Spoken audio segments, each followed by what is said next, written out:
and the other astronomy clubs in the state to see if we can start organizing efforts related to dark skies. So my understanding from my local astronomy club, which is Birmingham Astronomical Society, is that many people are interested in participating in dark sky advocacy, but maybe they want someone to help organize it and get the efforts going together. And so Dawn, I'd really be interested in the things that you're doing. And so hopefully I'll get to learn about the things you guys are already doing later in the presentation. But for now, I'm just going to share with you the outline that I have for tonight. Firstly, I'm going to start with sharing some negative effects of light pollution, and then some common concepts related to light pollution to kind of establish like a base awareness of concepts that the International Dark Skies Association uses and that we can talk with one another using. And then, like Dawn said, I want to talk with you about what homeowners and communities can do to improve their lighting if you don't know already. And then finally, deliberate with you about if we become a chapter, what can we do together? So as part of my solicitation to meet with you today, I did ask you to be prepared to share a few things. One is how light pollution has affected you, what you have done to promote awareness of light pollution, if at all, and what ideas you have about how to impact lighting in the community. So if you're on Zoom, I'm going to ask you at some point during the presentation to share some of these things with me. And that means that you'll type into this little chat button box at the bottom of your screen, and I will give you time to chat. So I'll tell you when. The first thing I would like you to do in this Zoom chat box, though, is to just enter your name and how many years you've been a part of VBS. This is me trying to get to know a little bit more about you. So if you're on Zoom, could you just share a little bit more about yourself with me? And then Dawn, maybe you could introduce the folks in person to me, if that's okay by you. And I think VBAS is muted right now.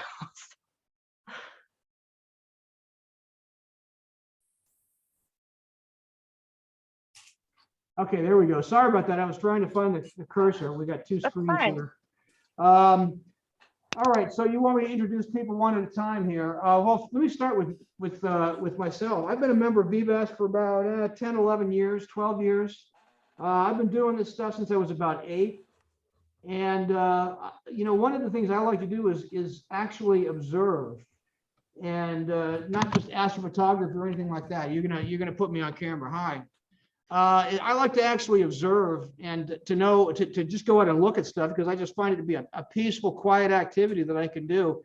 So that's what I like to do. And should I talk about, so is that all you want, or you just? Yeah, yep, just a gentle introduction, yep. All right, and then Kevin Lofty, let's go should I bring him on? Yeah. Kevin? 4 years, you said? Are we gonna go through everybody? No, I have everybody in the Zoom part. Okay. Almost, but if you can introduce the people that are in person. Oh, yeah, got it. Okay, so let's go ahead. So there's me. So then here's Chris. Chris is a board member. There he is. Hi, I'm Chris. I've been with VBAS for a couple years as a board member. Yeah. A couple more years as a regular member. Yeah. And his mother's been a member for many years. Oh. So the family has been a member for a long time. And then going this way, let's see, we've got Brian. Brian, do you mind speaking up? Brian. I'm Brian. I don't do anything. He just comes to meetings, okay. And then there's Alex. Hi, I'm Alex. I've been a member for about 6 weeks, maybe a bit longer than that. But she's been observing for her whole life. Yes, I have. I've been observing since I was about 11, and I first got interested in astronomy because I would travel back and forwards between my house and my grandparents' house when I was a little girl. And it was so dark on the streets, on the roads that we traveled, that I could see the stars out of the car window. And I would plague my father with questions about what they were. And so he eventually bought me a book to shut me up. And that was it. I got hooked. And then coming over this way, we have Tom Derringer. Tom Darrington. Darrington, I'm sorry. I've been coming up here all my life since I was a kid and a member off and on, mostly off, but just love it. I've been up there a lot more frequently last few years. And then Tom Burleson is the next one. Hi, I'm Tom Burleson. I've been a member for almost 20 years. I'm past president and looking to get back involved. Mostly what I do is observing. I'm not too much in the planetarium end of it. And then Frank Shank behind him. I've been a member about 10 years. I've been on the board as director of facilities, 6 to 7 years. Been interested in astronomy since I've been a kid. That's a long. Wonderful. Thank you for sharing. I really appreciate meeting all of you. And I do plan to meet you all in person sometime later this year when I can be there in person. So thank you so much for letting me do this around. And I have taken notes on what everybody said. Okay, so I will continue the presentation now. Okay, so I wanted to share with you about why I really care about dark skies. So I grew up in Southern California in the San Bernardino Valley, and I was very acquainted with bright orange skies in which I could see maybe 4 stars each night, which means I could see part of the Big Dipper. And it was not a good place to do any sort of observing. But around 12 or 13, like some of you folks, I decided I wanted astronomy to be part of my life. And my parents drove me to Joshua Tree National Park so I could learn the constellations with a little planisphere. And when there was a meteor shower, sometimes we went to the mountains, but we had to drive long distances for dark skies. And yet I loved astronomy, and I became involved in the San Bernardino Valley Amateur Astronomer Club. And they welcomed me with open arms. And you know, after club meetings every month, we would use the telescopes to look at the night sky, even under these light polluted skies. So I really want the night sky to be accessible to everybody. It was really important for me. I think everybody deserves to have a view of the night sky. And I think that there are many solutions to our polluted night sky problems. So I wanted to hear a little bit more from you guys, if anyone would like to share about how light pollution has affected you. And I'm just gonna give like a couple of minutes. I've shared with you about why light pollution, how it's affected me in my life. So how has it affected you? Could you just share with me? Again, I'm gonna be taking notes. So if you're on the chat, Zoom chat, you can type your response into the box. And if anybody who's in person would like to share about how it's affected you, I'd really like to hear. Sure, I'll say the first time I noticed that, you know, this was even a topic was in a group called Sea Scouts. It's like Boy Scouts, but water-based. There's not a whole lot of water near here, but at one point we went down to the Gulf of Mexico and went sailing. And the stars in the Gulf of Mexico, once you're about a day out into the water, are amazing. And I had never seen anything like that, because you really can't around here, right? You know, it's a whole nother level of stargazing with your own eye. And so that just knowing about that, since then, this has been a topic I've been interested in. Thank you for sharing, Chris. Yeah, I'll go too. You know, you said you grew up in Riverside. I grew up in Orange County, California, and I used to go out to the astronomy club all the time, and you know, I used to just be overwhelmed by the sight of just the night sky. And I lived in Tucson for about 20 years. Now, Tucson has no street lights on the residential streets. They've got them on the major roads, but not on the residential streets. And so, you know, it's really interesting. You really don't miss having street lights in front of your house. It really doesn't affect anything. But I went up to Kitt Peak with my daughter, and they have this like night sky observing program, And when you look at the Milky Way from 7,000 feet, and it's like a Bortle 1 to Bortle 2 site, and it's just overwhelming when you see it. I mean, the Milky Way went from horizon to horizon, but then when you look at the width of it, it was still like about almost 90 degrees of the sky. It was there was more Milky Way in the sky than there was not Milky Way. It was overwhelming. You know, one of the problems that I see with this is, I think I spoke to the mayor of Huntsville once, and when you talk to people around here about this stuff, you know, the people in positions of doing something about it, what they say is you need to have bright white lights so you can discern the colors of vehicles when they're doing something wrong. And they state as fact that if with less lights, there's more crime. And I personally question that, but you know, you don't want to talk to people and just contradict them. And I don't, you know, like, especially when you're talking to like the mayor or a city councilman, you don't want to just be rude and disrespectful. And so, you know, I'm glad you're bringing this up, because I don't know how to share this stuff. I don't know how to explain this to them or to counter what they're saying. And Huntsville is actually at a critical juncture right now because they're putting in new lights. They're about to completely change the entire lighting system in the city. And so what we do right now is going to affect Huntsville. And when I go out to our dark sky observing site, I can look up and I can see the Huntsville dome, the light dome from Huntsville. It goes about 45 degrees up in the sky. It's clearly, I mean, so I guess that's one of the things that is important to me here, is trying to figure out how we can respond to the fact that people are saying these things. Because people, you know, how do you talk to someone in a position of influence in such a way that they will say, yeah, I see what you're saying, and they understand that it's important, and because it seems trivial to them. I mean, I would imagine most people would think, I don't care. I mean, I don't really care. You know, it matters to us, but most people don't really care. Anyway, I don't want to take over, so I'll go ahead and turn this back around. No, I appreciate what you had to share, Don.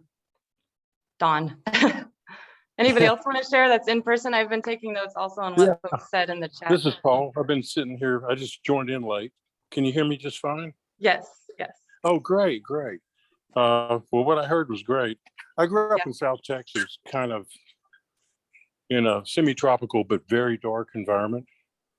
And from an early age, you know, my father was interested in astronomy, and so was I. I remember when I was about 4, getting a little 6-inch Gilbert reflecting telescope, and I wish I still had it. But anyway, so I grew up with some dark skies and down by the coast, and we'd go fishing offshore. It'd be very dark, and so we just took for granted. Then went off to school in the Houston area, you know, for once out of high school, and like the people there were hardly even aware of it. I don't know, first they have to see what they're missing. Yeah. That's for sure. And anytime I go to a national park or whatever, of course, those are dark areas. It's, you know, I'll wait for a year to see a dark sky. That's the whole thing of the trip. So yeah. I think one of the big things there, though, is people don't realize that it's a problem and it spends more energy. And right, like Don said, you can't really get in their face and say, no, you're all wrong. I don't know how to approach it. You have to be somewhat diplomatic, and goes without saying. No, you're Sometimes right. you think you're talking to Putin or something, you know. So maybe. timely description. But anyway, if you give us suggestions, I was a member, you know, sending my money to the Dark Sky Society, and I think it did some good. But I don't know if that has fallen by the wayside. But you can just let us know. Yeah. I think that's all I have to say. I want to listen. Sorry. Yeah. No, I really appreciate you sharing. You have some good points, and I've heard from at least 2 people now that they want to learn how to speak to politicians about this. So I hope that we can learn together. I do want to say the International Dark Sky Association does have a lot of not only resources for speaking with politicians, but also they have example cities like dark sky communities who have adopted lighting parks that are supportive to dark skies and have become like designated dark sky communities. So they've saved a lot of money and they've done a good job at supporting their citizens. So I'm going to start with the next part of the presentation now, because I'm going to assume that not everybody here is aware of all of the consequences of light pollution, which extend beyond the lovely visibility of the deep sky objects that we astronomers love. Okay, so let's talk about light pollution consequences. I'm going to start with the ecological impacts and then talk a little bit about human health and then more about energy waste. So ecologically, one thing I learned when I moved to Alabama is that people love their sea turtles here. There's lots of artwork around sea turtles, and that many Alabamians go to the beach in the summer. It's just like a tradition within a lot of families. And I actually was at the beach with my family a couple summers ago, and the house that we were staying at had turtle hatchlings. And so there was a group organized to help these hatchlings get to the beach. But hatchling turtles are affected by light pollution. So before we had artificial illumination, they used the brightest part of their field of vision to navigate, and that was the ocean. So the ocean was reflecting the brightness of the moon and the stars. But now, of course, we have lighting from condos and houses all along the beach, and that disoriented turtles. So most turtles do not make it to adulthood. Birds also are attracted to light. So many birds use celestial navigation to navigate, and that means they use the stars in the Milky Way. But when there's a light from a city nearby, they get attracted to buildings and may even collide with buildings. Alternatively, they may like fly in circles within the city and then drop to the ground in exhaustion. And it's estimated that up to 100 million to billions of birds die from collisions with buildings each year. I will say that even in my own home in Birmingham, Alabama, we've had several birds slam into our windows at dawn or dusk, and that's very heartbreaking. So we've been more careful about our lights indoors at night. So here's one of the gnarliest thing that I learned. I don't know if you know, but trees make melatonin, and they use melatonin to process a kind of cycle and rhythm with the day and nighttime sky and even the seasons. And so when trees are exposed to artificial light at night, they bud earlier and they lose their leaves later. And you can see from these pictures just some examples of trees that have been like very affected by the light fixtures near them. There's a light fixture here and a light fixture here. And you can just see that the foliage nearest those lights are not behaving like the rest of the tree. Okay, so energy waste before human health. So from satellite data, we've had these like views of Earth from a space in which we can see all the light that humans are producing. Satellite data suggests that about 35% of lighting worldwide is wasted, meaning that it's pointing straight up into space and not down where we need it. And so that equates to somewhere between $3 and $7 billion per year that we're wasting. Along with that, as someone mentioned, this is, lighting needs energy. And so energy requires fossil fuel burning, and that puts more CO2 in the atmosphere, which if you're up on like scientists' perspectives on climate change, when we have more greenhouse gases in the atmosphere, it makes it hotter on Earth. So that's more CO2 in the atmosphere like leads to more warming. Okay, now let's talk about human health. So I've talked about how trees have melatonin. Humans also use melatonin to regulate a sleep-wake cycle. And so I don't know, maybe some of you are into architecture and you know that you can get like a circadian lighting certificate. And this would require you to make sure that workspaces have the daytime temperature of lighting in your workspace for the whole period that you're working. It helps you have energy, it keeps you going. However, your body doesn't need that at night. It needs to have different kinds of lighting, if any, at night. And so if your body won't produce melatonin, or it'll affect your melatonin production if it's continuously exposed to this daylight lighting. And this, if you don't have like regular cycles of melatonin production, there is an increased chance for cancer of all different kinds.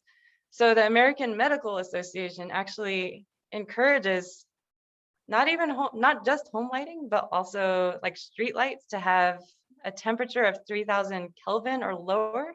If you have no idea what that means, I'll help you understand in a moment. Okay, and then finally, the thing that we astronomers care about a lot is a consequence of light pollution is the loss of the heritage of our dark skies. And I teach 3 large enrollment introductory astronomy courses at UAB every semester. And I will say that having students do assignments where they're supposed to study the stars or like learn constellations or whatever, they're upset that they can't see the stars. They want to be able to. A lot of them have not seen the Milky Way once in their life. So I think I sense in my students a real loss, and they would like improvement. So I think if we help people learn more about what they can do, we can have some success. I'll just let you know that light pollution is increasing at a rate of, on the lower end of 2% per year. So you can see the time clock in the bottom corner there. And I see some people nodding because you're aware, like even when I was talking to Michael Buford a week or so ago, he was talking about how even in Huntsville, like since he's lived there, he's noticed a real change in the lighting around the observatory and planetarium. So you may be like really familiar with the effects of lighting where you are. Okay, so the next thing I promised to share with you all was light pollution concepts. So I'm going to share with you some vernacular that we can start building a shared language of communicating around light pollution with. So you might have heard Don earlier talking about how when he was out at his dark sky site near Huntsville, he could see the Huntsville light dome. And another word for this light dome is sky glow. So sky glow is when you have a dome of brightness, like Don said, on the horizon, obscuring our view of the sky. And that's from misdirected light, not light that's pointed downward. This is a view of Tucson's sky glow. And you can see how the Milky Way is visible, but over where Tucson is, the sky isn't so visible. So that's like the cumulative effect of lighting that's misdirected. Okay, the kind of light pollution that we experience on a regular basis that irritates the crap out of me is glare. So you have someone coming on a lonely highway at night and they've got their brights on or whatever. These lights from these headlights are shining straight into your eyeballs. This doesn't just happen with car headlights though. It happens with our street light fixtures quite often. The bulb of a light fixture like extends below the fixture, and that light coming in at shallow angles into your eyes like blinds you. It actually makes it harder to see. So here's a really canonical example where we have a not great light fixture that is kind of making it harder for you to see just in general. Whereas if you have some better light fixtures, the glare is not as pronounced. Okay, and then some of you might experience or have experienced light trespass. This is the third kind of light pollution. This is when light is coming from another property onto yours or through your window, and it's trespassing into your personal area so that you can't sleep as well. And before I lived in Birmingham, I lived in Colorado in a condo because I couldn't afford anything else in Colorado. And the light was not mine to choose. Like our condo chose the lighting for us, and it was always making it very hard for me to sleep at night. It was so expensive to live there, I couldn't even afford blackout curtains. Okay, I hope you get the joke. So a real important example of why glare is bad or different kinds of light pollution are bad is because it makes it harder to see at night. I wonder in this picture if you can see the person that's hiding in the purview of the picture. So like Dawn said, a lot of times people want light at night because they feel like it makes you safer, because it makes you aware of your surroundings. But in this case, this particular light fixture is creating glare, which is making it hard to see this person back here. So I will tell you that after many studies, there is no conclusive evidence that more lighting equates to safety. And that if you want to make this claim, for your own community like Huntsville, you probably need to ask the police for reports of a specific area, maybe that had new lighting adopted, and see if it's better. The crime rates went down, you know, I think it's on us to do the research and find out in our communities, is more lighting actually reducing crime? And I'm gonna guess that it's probably not the case, but maybe I'm biased.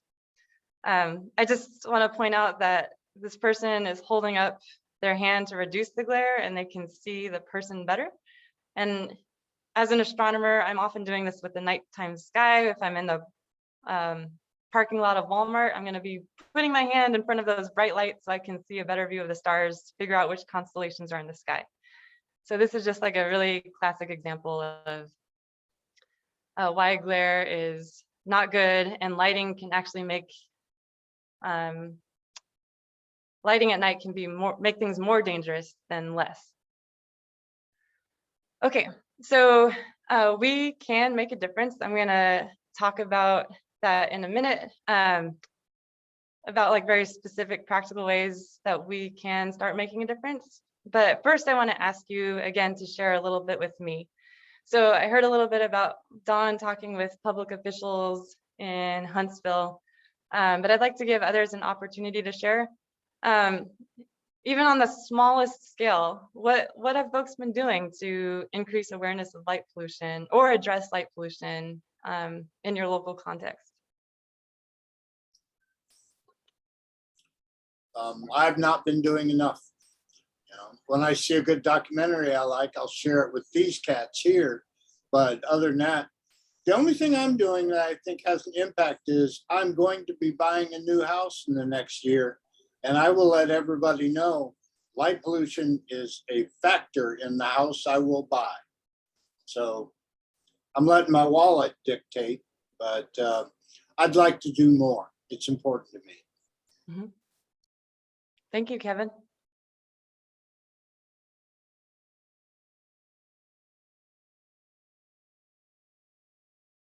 Someone in the chat is saying nothing other than turning my outside house lights on. That's really important, especially for the insects that are around your house, like fireflies. Fireflies are really influenced by light. So if you have any near your house, they're probably very happy. And just before we move on, I want to brag on one of our members.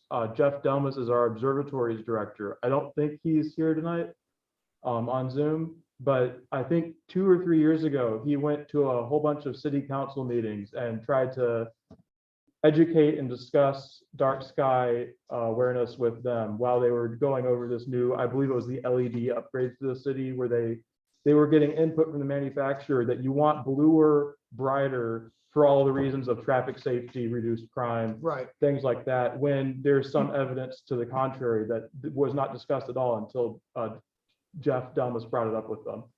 And so he came back and told us about it. We're really proud of him. He was on a special committee for reviewing the lighting ordinances in this community. And it was all very interesting. And when I watched a recording of it later, and they were saying a lot of really good stuff. But now I'm driving around some of these neighborhoods and I'm seeing these super bright, super hot, blue hot LED lights being installed. When when a light burns out, they replace it with these LEDs, and it's just like it's so scorching white. It's like it's just ridiculous. And the other thing is, they talked about shielding. I mean, they talked about all of this stuff, but I think the salespeople get in there and they say, no, this is what you need. This is what we've got. This is what you can do. And they give them a sales job. And that's, I mean, how do you counter that? They get them a loan and they say, here's what we can do for you. And that seems to be the end of the story. Yeah, thanks for sharing. That's sad to hear. So Rod Hugh says, I live in a rural setting. I have discussion with my neighbors about light pollution. They like lights on to photograph deer at night, and deer are nocturnal, so lights are extremely blinding to them. Most neighbors in my area are accommodating and helping out. Okay, thank you for sharing, Rod. Okay, well, I will also look into those recordings of Jeff Dumas's city council meetings. I think those are helpful. I'm going to be talking to our city council soon at one of these meetings. So I have a lot to learn, but I've also heard that sometimes they don't go as far as you want them to. So let's not despair though, because remember, there are communities that have made a transition. So there is hope. Okay. So let's talk about addressing light pollution through home and community lighting. So as far as I've learned, there are 3 things to really focus on: fixture style, color, and level. And I can tell from what some of you are saying that you're familiar with these concepts. But again, if some people are new to this conversation, I really want to help them understand the minutia of it.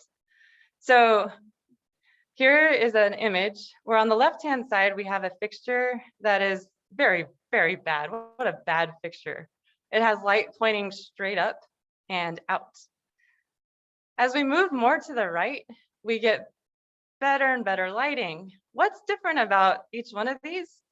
Well, what you need to take away here, it takes careful attention, but notice that these 2 have hoods on them, right?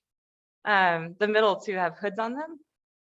The rightmost one has the light bulb fully enclosed within a shield.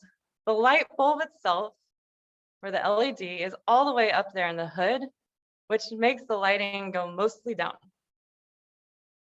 So it's not enough just to have a little hat on the fixture, not even a half hat.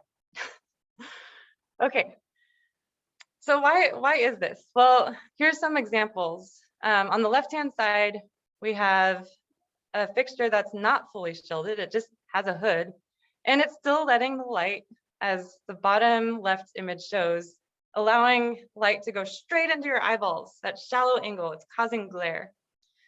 Whereas if on the right-hand side, you have a bulb that is fully enclosed up in the light fixture, the light has nowhere else to go but down. You can see how much easier it is to see. Again, I just have to show this photo because I love it so much, just the comparison. Honestly, I experience this like almost on a nightly basis when I drive home. So I just want to point out that there can be good LEDs used on roadways. The International Dark Sky Association has this really lovely chart of unacceptable fixtures and acceptable fixtures. So if you're like Kevin and you're looking at the house that you want to purchase, or if you're going to be so suave as to replace the fixtures at your house, you can choose an acceptable fixture. And I kid you not, But if you go onto the homedepot.com website and you type in dark sky fixture, they have approved fixtures at Home Depot, certified by the IDA. So if you really want to make sure you got the right thing, that's one way to go. You can also go to the International Dark Sky website, and there's a link to many brands of lighting that have specific dark sky approved fixtures according to the IDA. Okay, let's talk about color next. So this is where the temperatures come in. Now, I don't know how many of you know anything about stars. You're only astronomers, but stars that are bluer are hotter.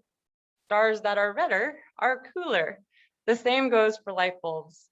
Hotter bulbs are bluer, 6,500 Kelvin. Redder bulbs are cooler. I think I said that right. Bluer bulbs are hotter, redder bulbs are cooler. And as long as you're not shopping at Walmart or the Walmart brand, you will be able to read the Kelvin temperature ratings on the bulb packaging itself. I don't know why, but when I went to Walmart, they didn't list the temperature ratings. They only listed warm white, bright white, daylight. Their brand just doesn't have it on there. So just to be aware. So if you were at Home Depot or Lowe's, you might see a setup like this. So again, daylight is having all of that blue and white that none of you like. I don't either. And then the softer white is more reddish. Here's just another picture showing the temperature ranges of the different colors. So remember that the American Medical Association is suggesting that communities use 3000 K and lower. Okay, and then let's talk about light level, the third thing. So I recently attended an International Dark Sky Association meeting in which somebody presented about a study that they had conducted at 4 cities around the US, where the cities were thinking about adopting new LED light fixtures. And part of this study was to see what people could see under full wattage versus 50 wattage versus 25% wattage. Like if you were to lower the amount of light coming out from a LED fixture, would it disable what people were able to see? Did you know that if you have a dimmable LED light, you only need to have 20% of its luminosity to see well? Like people really can't distinguish the difference between 100% output versus 25% output across the board, across the nation. So one suggestion that we might want to make to our local community legislators is to have dimmable LEDs.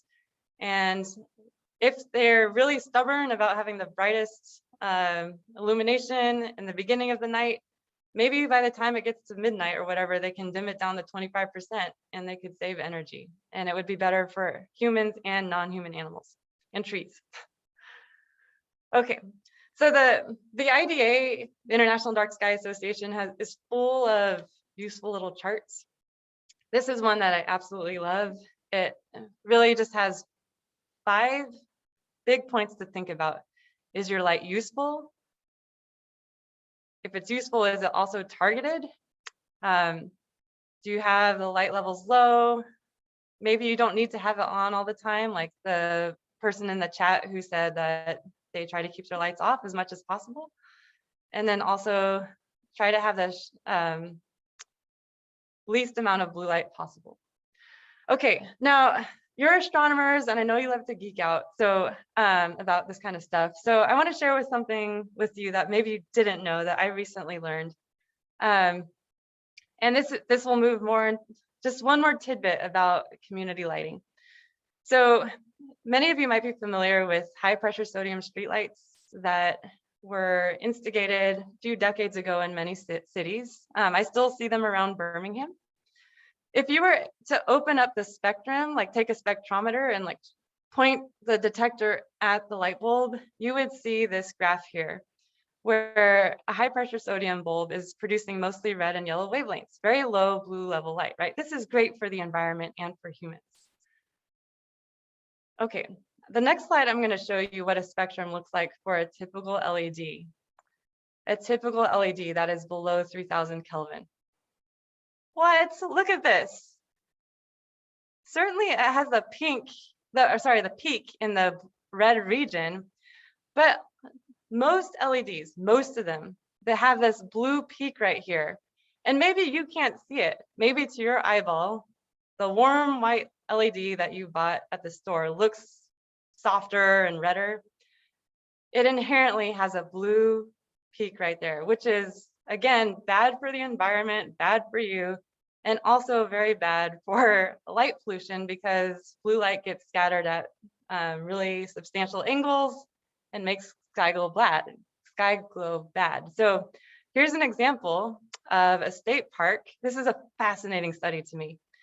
So in Chelan County, Washington, there was a park that did a huge retrofit. It got rid of its high pressure sodium lamps and put LEDs in. And these were shielded LEDs. Look at the difference from before with the high pressure sodium and the LEDs. So they were using good LEDs, like the right color, but those LEDs still had that blue spike in it. So the retrofit actually made the sky brighter. And that's like a horror story, right? Like they tried to do the right thing, but something worse happened. Blue light, again, it scatters. When you have a fixture, it's going to be scattering at all of these shallow angles, making sky glow bad even from far away. So what do we do about this LED problem? Of course, we want to use LEDs. There are specific manufacturers of LEDs that will take the blue part of the spectrum out of their LEDs, but you have to go to a specialized LED manufacturer. So here's LED lights that look good, but they're still going to cause a little glare. They have the traditional bulb in them with the blue spike. But there's Crossroads LED. I think they're based up in Maine. They make an LED that's IDA approved. The LED is fully enclosed within the fixture. And they've also somehow eliminated that blue part of the spectrum. So one thing to think about if we want to like start suggesting any lighting to our communities.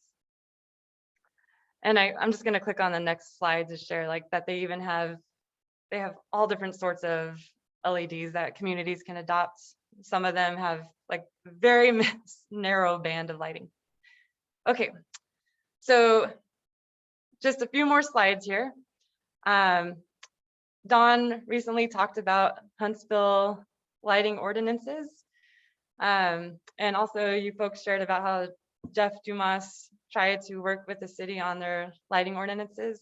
So I know Alabamians don't like a lot of legislation, but these are one ways to try and get everybody on the same page around lighting. One thing that I've heard is challenging about lighting ordinances is that even if a city has one, sometimes they're pretty hard to enforce. But it is an idea, like if your city doesn't have a lighting ordinance, you can make one. If you're just at the point where you want to help your city know more about light pollution, you can celebrate International Dark Sky Week. And so Dawn, I in my original like email to you, I was like wondering like, would you guys like to do an International Dark Sky Week presentation at the planetarium and observatory? Just like have an event on one of these days where it's about light pollution. And the International Dark Skies Association has a 7-minute planetarium show that you can get for just a small chunk of change. And you can hand out brochures about it. You could have a whole presentation on it. I would be willing to share this presentation, PowerPoint presentation with you so that you can give it to at your presentation. One thing that we can also do as like more of a statewide effort is to make dark sky parks. So there are dark sky designated parks all over the US, but Alabama doesn't have one that I know, like an IDA designated dark sky park. And yet we're one of the few places in the US that has, in the Southeast US that has a dark sky area that has like low enough levels of light pollution that we could get a dark sky park going. So what would this involve?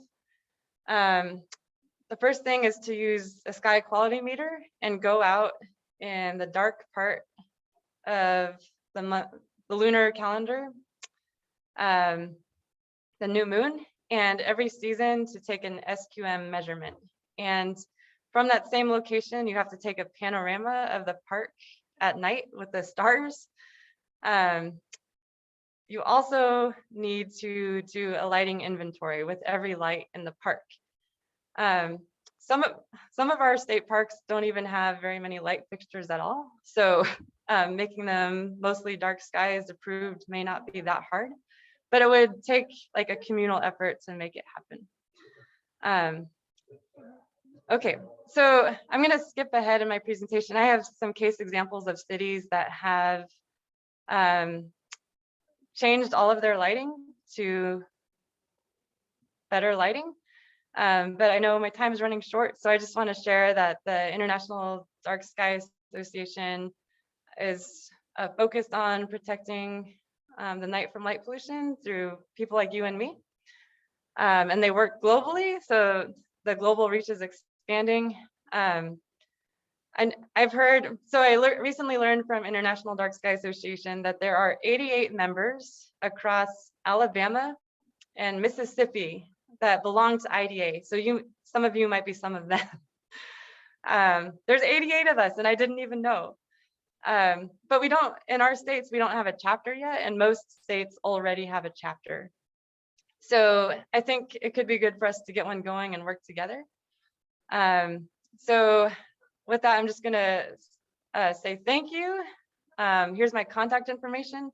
And then what I wanna do now is kind of facilitate a discussion or a deliberation about what we might be able to do in our communities and as a chapter. So I hope this can be kind of a stream of consciousness thing where you just share whatever's on your mind after hearing this presentation.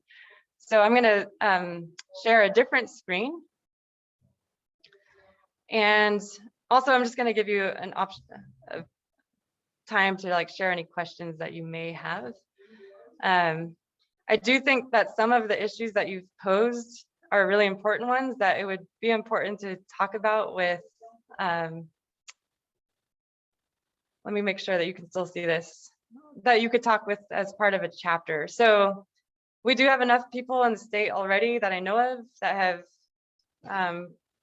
responded to my request to become a chapter. So there is gonna be a chapter. And so I just wanna let you know that the first chapter meeting will be on Tuesday, April, I think it's 7 at 7 p.m. First IDA chapter meeting.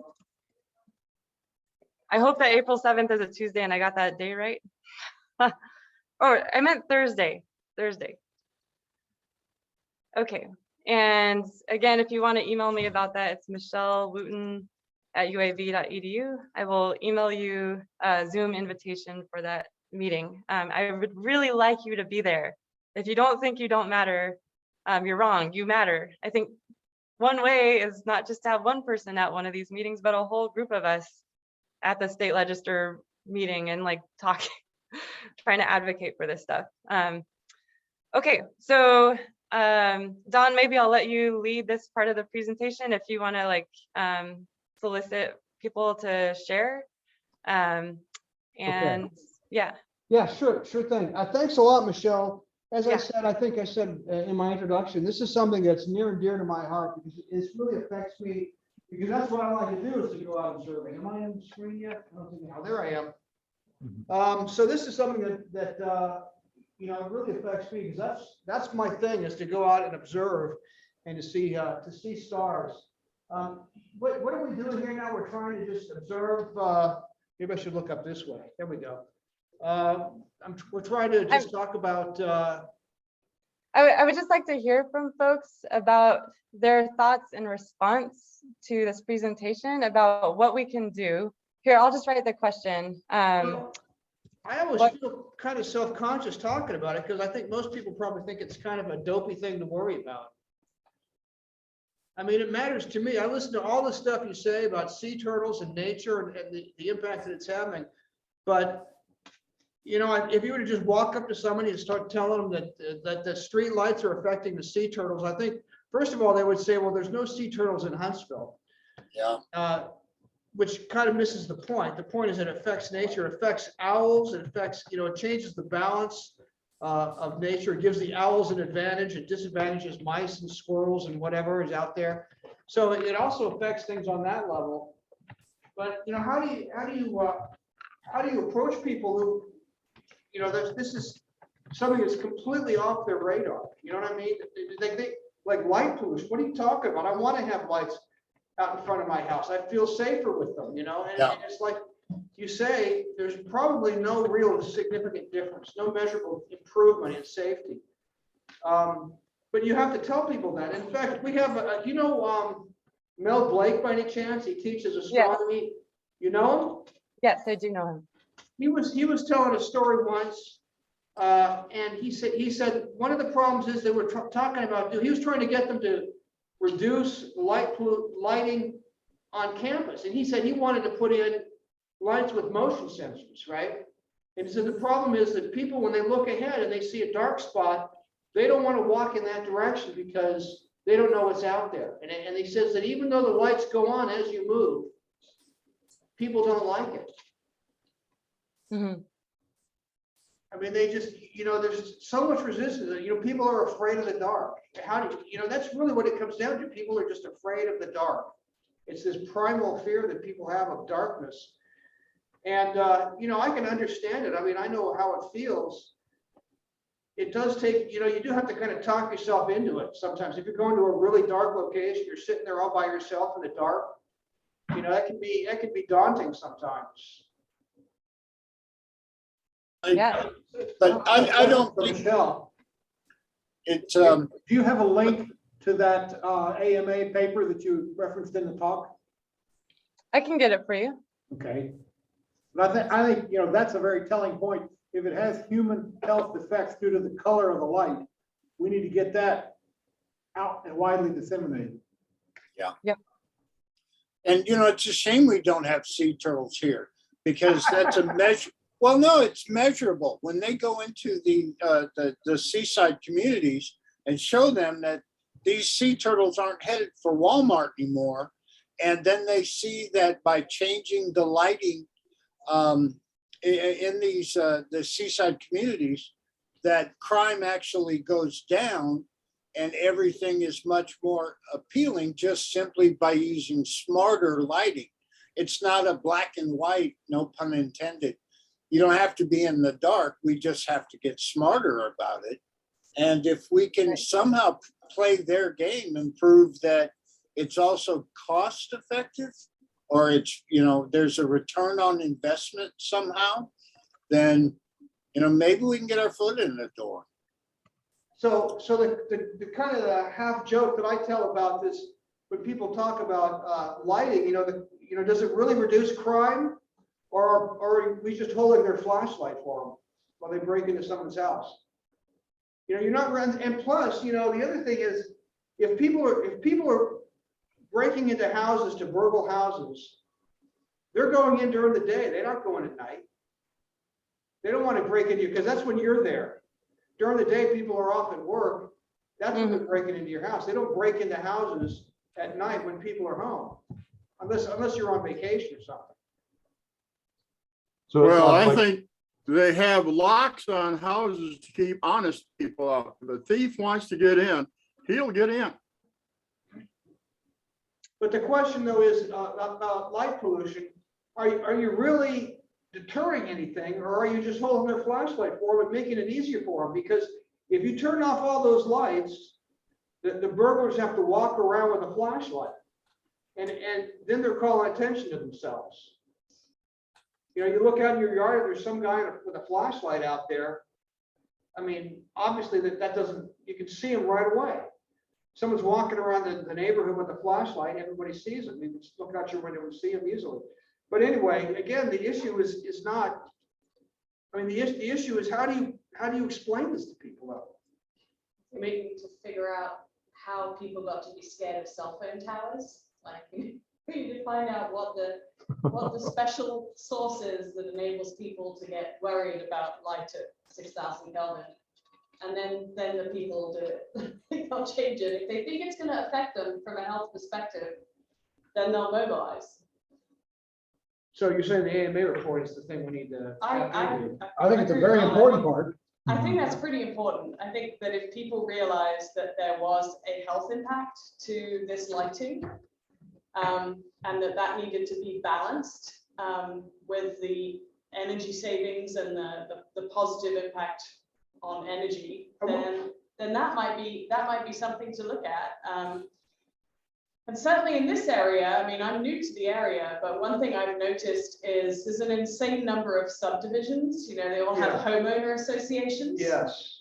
And it's like, okay, and that, just as an aside, that cracks me up that, you know, I moved to a state that doesn't like regulation, and then everybody is living next door to people that can tell them what color to paint their fence. They're from California. Which just makes me laugh. but homeowner associations look to me to be, okay, how do we get to talk to them? Like, I know it's going to be an effort, but maybe going to homeowner associations and talking to them all might be an option for trying to get this moving at a grassroots level. And then the last thing that occurs to me, being new to the area, I was really annoyed when I bought my house that there were these two light fixtures that I can't turn off. They appear to be attached to the electricity company supply in, and they're obnoxious, really obnoxious. And I mean, one of them seems to short itself out when it rains, which is awesome because it goes off, but there's no off switch for these things. And I was told that this is a free service that the electric company provided, that they put this huge light on your pole, and it's so that they can very quickly tell if the power is out to your house. But I have no way to switch this thing off. And I'm like, is this true? Are these all over the place? Because I got two of them on my house. They can't just put a little red light on there, right? No, it's on. It's obnoxious. Really obnoxious. Never It's a seen high it. pressure thing. It's horrible. Throw rocks at it. Get rid of it. Well, yeah, one of them's out and I'm not getting them through to fix it. But is that the case that these are electricity companies? Never heard of it. Never heard of that? Okay. All right. All right. Guess I was told a crock by the Yeah, realtor. maybe that's what it is, but I've never heard of it before. Anyway, homeowners associations, I think that's Put it out and see if the power company comes out and puts it back. that's a good idea. Yeah. Yeah, one little BB. Or maybe a green laser pointer right at the little spot. Is it on during the day? No, So it's got a light it's sensor. just some kind of sense, John. So you get a little drone and you get a, Way too much, way too much. No, it's kind of like a ladder. Yeah. I was gonna say, just get a light bulb and a battery and just solder them together and jiggle it. Oh, just, It's super obnoxious, really. Is. So just to add on to that, I missed a little bit of the context there of where the light is, but if the light is on like a public utility pole and the shroud is broken or the light fixture is broken so it's glaring, we have an app called C-Click Fix for Huntsville, and you can usually put something in there and say, hey, there's a broken light system or something, and they'll come out and reinstall a shroud or add a shroud if there wasn't one. My parents did that in their neighborhood, and within a couple of days, you know, a crew came out and added a shroud to the light to direct the light more further downward onto the street.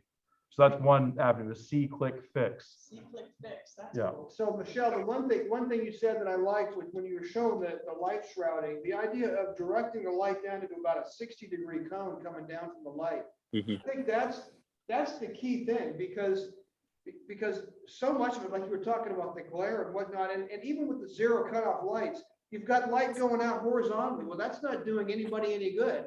So that's wasting energy.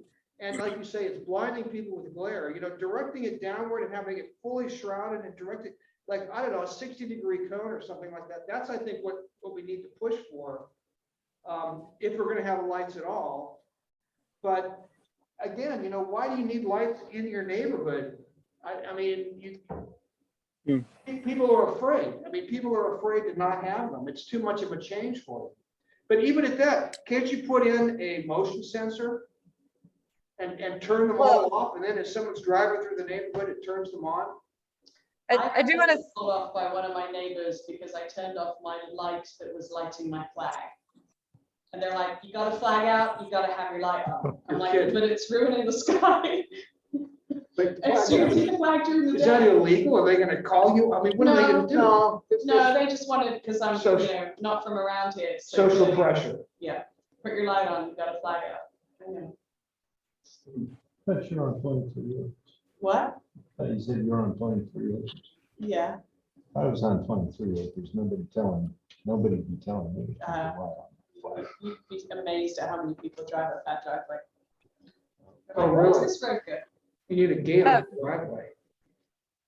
Anyway, I do want On to the- share something about the fear of the dark. So I think that's a really important issue to address. And I've been trying to think a lot about this, and so has IDA. So you guys as a group provide safe spaces in the dark with your star parties.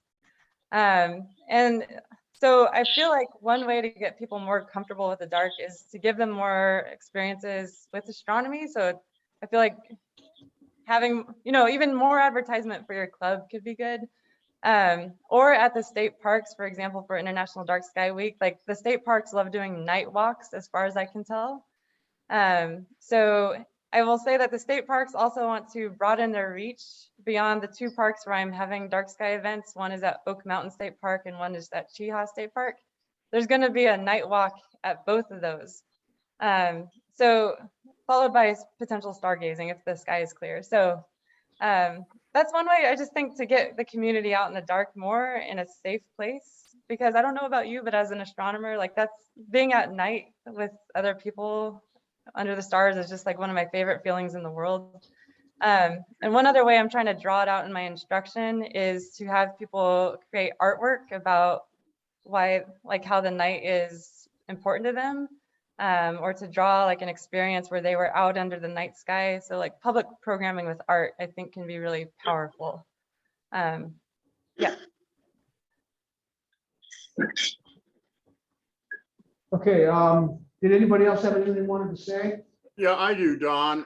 Yeah. On the flag situation, you can buy an LED top hat that goes on top of your flagpole. It's solar powered and all the light shines down on the flag. thank you. I have a question. Yeah. Yeah, someone brought up, someone said that they went to a meeting with a city council meeting to try to get them to have the low light pollution lights, but the people selling the LED, I guess the really bright ones, were able to convince them. Is that what happened? Sorry, I missed the end of that, Timothy. What was the end of that question? Okay, I think someone mentioned that they tried to get their city council to adopt the low light pollution street lamps. But the guy selling the LEDs was able to convince them otherwise? Yeah, Kevin- as I recall, the guy selling the LEDs gave the pitch of showing a screenshot of something similar to that Home Depot display and asked the city council, which of these looks good to you?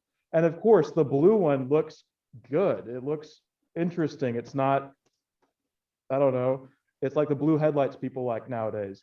And there was no context about what that means or what that would translate to as far as melatonin and nightlife behavior and things like that. And so Jeff Delmas, our observatory's director, had to kind of bring that information to the city council.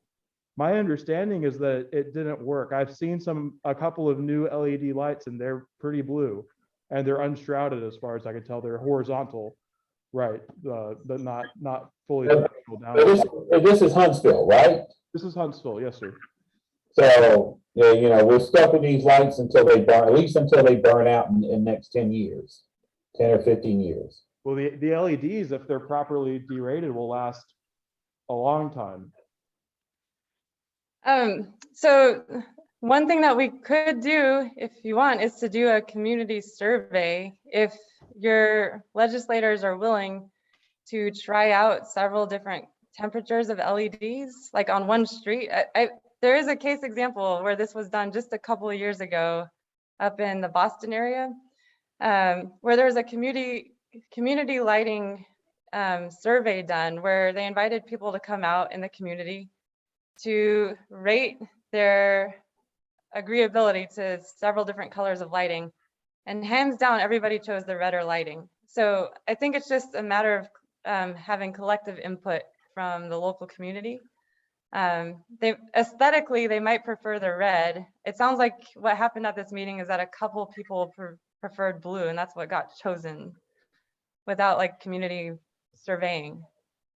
Well, and there's a difference between looking at the blue on a screenshot and looking at it, and like that's a great idea. You should have to look at it in person before making a decision, because looking at it from pictures someone has taken of it and shown on a projector, blue can look more modern. It makes your city look fresher maybe, or something like that. Or maybe you'll just think it gives people driving better visibility without understanding it might impact glare or something like that. And so there didn't seem to be a whole lot of discussion on the context in the city council meeting. It was just a sales pitch.